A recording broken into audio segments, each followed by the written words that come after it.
12 June 2025 Ahmedabad থেকে London যাওয়ার জন্য বিমানটি Sardar Vallabhbhai Patel international airport runway number 23 থেকে দুপুর 1:38 ফ্লাইট AI-171 টেক অফ করে। এই বিমানটি উড়াচ্ছেন ক্যাপ্টেন সুমিত সাওয়ারওয়াল, যার 8200 ঘন্টারও বেশি বিমান উড়ানোর অভিজ্ঞতা আছে, এবং এর সঙ্গে আছে first officer co pilot Clive কন্দুর।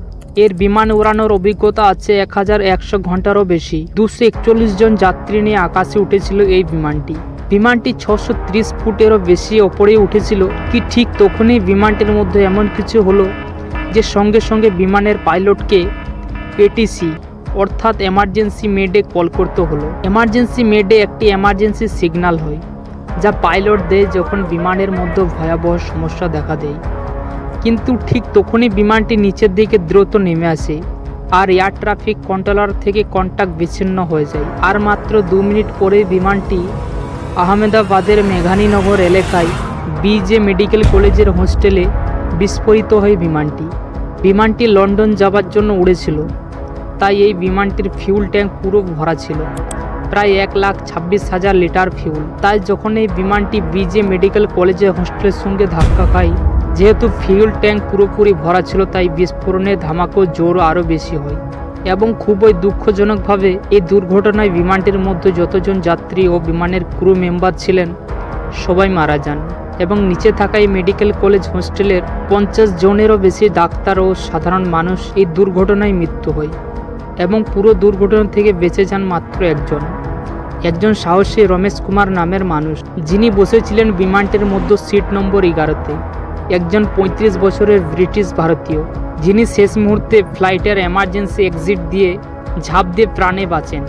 এই দুর্ঘটনার পেছনে কারণ হতে পারে ইঞ্জিনের কাজ না করা, অর্থাৎ একটি বিমানে 2টি ইঞ্জিন থাকে।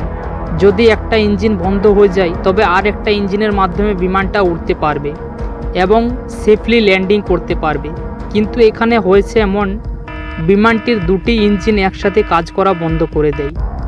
আর সব থেকে লাস্ট অপশন হচ্ছে RAT অর্থাৎ RAM air turbine.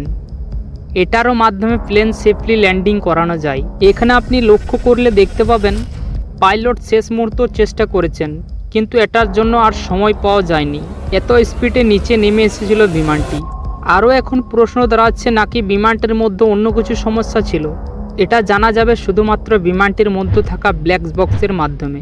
Black box এমন একটা টেকনিক্যাল জিনিস যা বিমানের মধ্যে হওয়া সব কিছু রেকর্ড করে।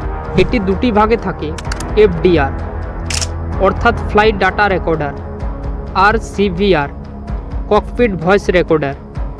এবং এখানে ককপিট ভয়েস রেকর্ডার বেশি ইম্পর্টেন্ট হয়ে থাকে, কেননা ফ্লাইট ডাটা রেকর্ডার রেকর্ড করে বিমানটি কত হাইটে উড়ছিল, কত স্পিডে উড়ছিল, অটো পাইলটে ছিল কি না, কত ফিউল ছিল এবং ইঞ্জিনের পারফরম্যান্স। আর যেটা ককপিট ভয়েস রেকর্ডার রেকর্ড করে সেটা হচ্ছে পাইলট, কো পাইলটের কথা, air traffic controller radio communication, warning sound, alarm, pilot কখন কি সুইচ টিপেছে এবং ইঞ্জিনের সাউন্ড, এইসব রেকর্ড করি। এবং শেষ পর্যন্ত ব্ল্যাক বক্স পাওয়া গেছে দুর্ঘটনার 28 ঘন্টা পর, যেখানে পাইলট 3বার মেডে বলেন এবং বলেন AI-171 বিমানটির 2টি ইঞ্জিনের থ্রাস্ট পাওয়া যাচ্ছে না। এই মেসেজটি বিমানের গ্রাউন্ড এয়ার ট্রাফিক কন্ট্রোলার এর কাছে পাঠানো হয়েছিল।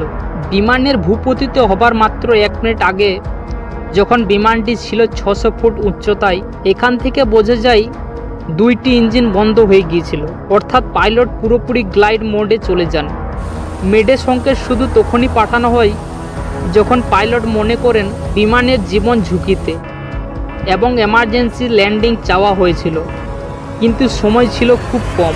এই ভয়েস মেসেজটি ককপিট ভয়েস রেকর্ডার থেকে পাওয়া গেছে, যেটা উদ্ধার করা হয় 16 জুনের দিকে। পাইলটের কথা থেকে পরিষ্কার বোঝা যাচ্ছে তিনি শেষ মুহূর্ত পর্যন্ত বিমানটি নিরাপদে নামানোর চেষ্টা করেছিলেন, কিন্তু 2 ইঞ্জিন একসাথে বন্ধ হয়ে যাওয়া আর সময় বা উচ্চতা ছিল না।